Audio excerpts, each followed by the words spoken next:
She's an angel, you know? Just beautiful. Not everyone agrees with me, of course, but that's okay. I still think she's beautiful. Her wide, puppy dog-like eyes, her big white smile, her flowing brown hair, her slender but still hourglass-like figure. She knows I love her. How could she not? I tell that to her all the time, and I kiss her all the more. She's such a trooper. She doesn't even blush. She just smiles. God, I love her. She doesn't say much. She just looks back at me, smiling with that wide grin of hers. I know she likes me. I mean, how she just looks back and smiles, I know she does. I mean, she is shy, okay? She doesn't say much, but she's still with me, and that's proof there. She's never said a bad thing about me, and she's always loyal. She never leaves, and she's always just sitting there, waiting, patiently. She's always wanting to do things. I can see it in her eyes. And I smile to her, knowing exactly what she's thinking. Even with all that happens, she knows how insecure I am. And she's so gracious, holding still as I pick her up and making me feel far more masculine than I really am, letting me wrap her arms around me and carry her upstairs to the bedroom. I look down as I carry her, deep into her eyes, that pleading look in her big brown eyes, and her oh so sensuous smile. And I indulge her. How could I not for a woman that loves me for all I am? She makes me feel strong, not worthless like the rest of society. And we lay there. She lets me ramble on and on. She doesn't say much, only smiling, even at my stupid jokes. She's never mean. She never criticizes me.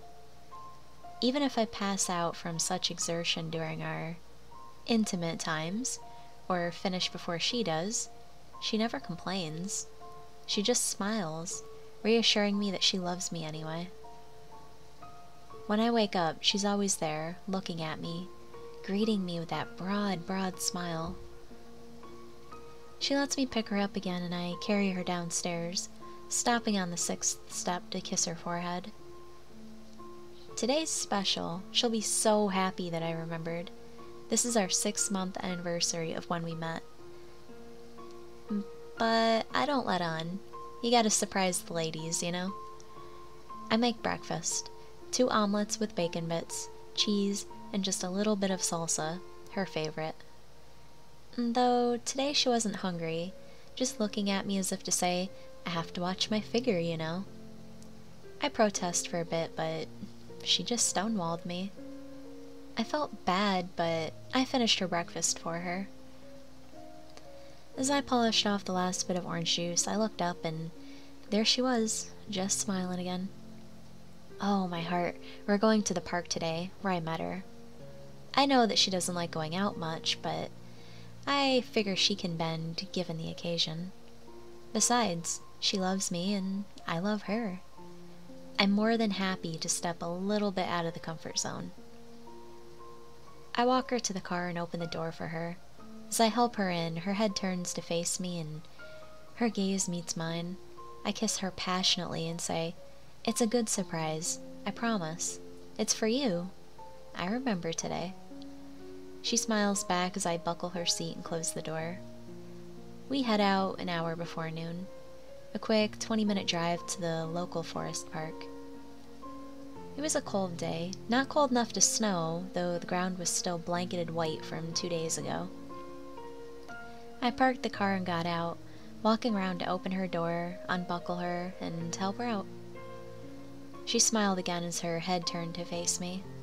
She lets me do everything for her. She knows that I love caring for her, and she makes herself feel so vulnerable just so I can be the big macho man boyfriend for her. I'm sorry, can I really say that I love her too much?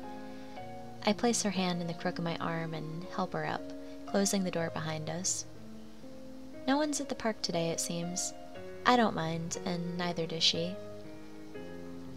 Today can be our special day, our special moment, just the two of us. I walk with her down the main trail, detouring off one of the branches in the path. Massive evergreens stretch towards the sky, so densely gathered that even the sparse needles and firs nearly create a canopy to rival a rainforest. I detour again, this time off the path. She and I dodge the massive trunks as I weave amongst the titanic arbor. I pause and look at her. She's looking ahead unblinkingly at one tree, to whom anyone else would carry no significance. She was smiling. I turned to her and just uttered, "You remember it too, huh?"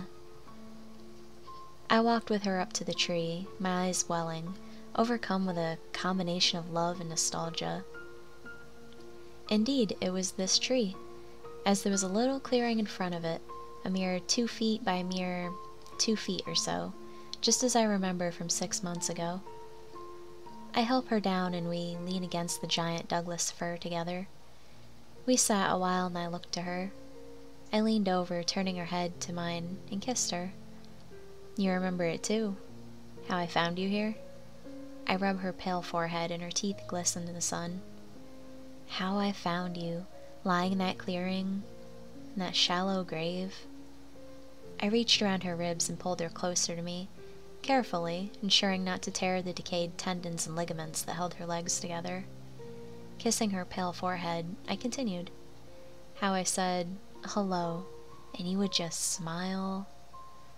I stroked her hair, careful not to pull it from the little remaining skin on her head.